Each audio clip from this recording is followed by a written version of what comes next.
I cannot tell you how many times I see people once again tighten these to the moon because they're scared it's going to leak.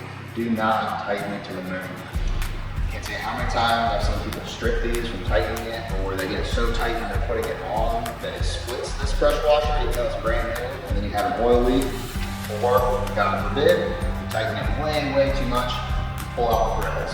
And if you pull out the threads, if you're lucky, you can just replace your oil pan, but you have to drop your exhaust and all sorts of stuff to get your oil pan off. Or there are some bikes where this threads into part of the case. For example, older Ducatis are real bad about that.